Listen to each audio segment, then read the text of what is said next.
కరీంనగర్ జిల్లాలో పర్యటించిన MP Vivek Ramagundam రీజియన్లోని జీడీకే-1 incline గనిని సందర్శించారు. కార్మికుల వద్దకు స్వయంగా వెళ్లి సమస్యలు అడుగు తెలుసుకున్నారు. తెలంగాణ సాధనలో సింగరేణి కార్మికుల కృషి ఎనలేనిదని ప్రశంసించారు. వారు మొన్న కూడా సకల జన సమ్మెలో మీరు 35 రోజులు సమ్మె చేసినప్పుడు మేమందరం కూడా అప్పుడు వచ్చి మీతో కలిసి ఏదైతే తెలంగాణ హక్కు ఉందో, తెలంగాణ రావాలో, తెలంగాణ ప్రాంతంలో మనకు తెలంగాణ సాధించుకునే ఏదైతే ప్రజల ఆకాంక్ష ఉందో అది సాధించుకోవాలని చెప్పి మీరు ఎంత గొప్ప త్యాగం చేశారో ప్రజలందరూ కూడా గుర్తిస్తున్నారు.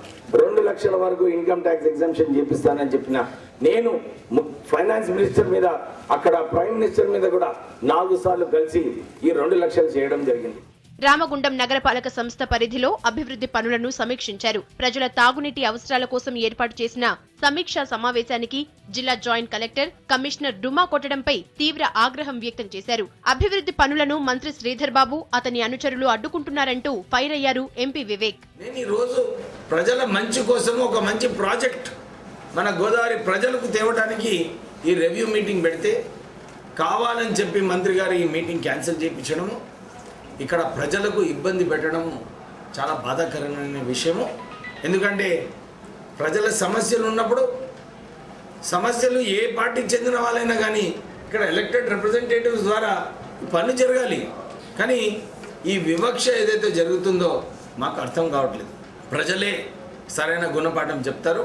కన్సర్న్ ఎంపీ, కన్సర్న్ ఎమ్మెల్యే లేకుండా ఇక్కడ కార్యక్రమాలు ఎక్కడైనా అవుతాయా? ఎలక్టెడ్ రిప్రజెంటేటివ్స్ లేకుండా చేస్తారా? పర్యటనలో భాగంగా ఓదెల మండలం గోపరపల్లెలో టీఆర్ఎస్ జెండాను ఆవిష్కరించారు. పలువురు సర్పంచులు, ఎంపీటీసీలు ఎంపీ వివేక్ సమక్షంలో పార్టీలో చేరారు.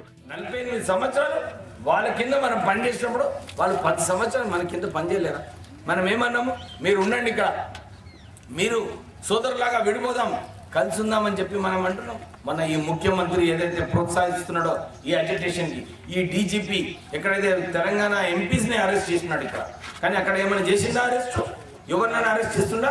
అక్కడ మీరు చూస్తున్నారు పోలీసు వాళ్ళు విగ్రహాలను ధ్వంసం చేస్తుంటే పోలీసు వాళ్ళు అక్కడ చూస్తున్నారు. నేను తెలంగాణ వాదుల మీద ఏదైతే తప్పుడు కేసులు పెట్టానో, తెలంగాణ వాదుల మీద ఏదైతే లాఠీ చార్జ్ చేయించినానో మన నిజాం కాలేజ్గా ఇంకా ఎక్కువ ఉద్రేకంగా చేసి హైదరాబాద్లో అంతా గందరగోళం చేపిస్తా అని చెప్పి ఈ డీజీపీ ముఖ్యమంత్రికి విశ్వాసం ఇచ్చినప్పుడు ఆయనకు ఎక్స్టెన్షన్ కోసం ప్రయత్నం చేస్తున్నారు. ఇది తెలంగాణ మంత్రుల బాధ్యత. ఇలాంటి డీజీపీ ఉండొద్దు తెలంగాణ ప్రాంతానికి, ఇలాంటి ముఖ్యమంత్రి ఉండొద్దు తెలంగాణ ప్రాంతానికి. ఆ తర్వాత స్థానికంగా ఏర్పాటు చేసిన వినాయక మండపంలో పూజలు నిర్వహించారు.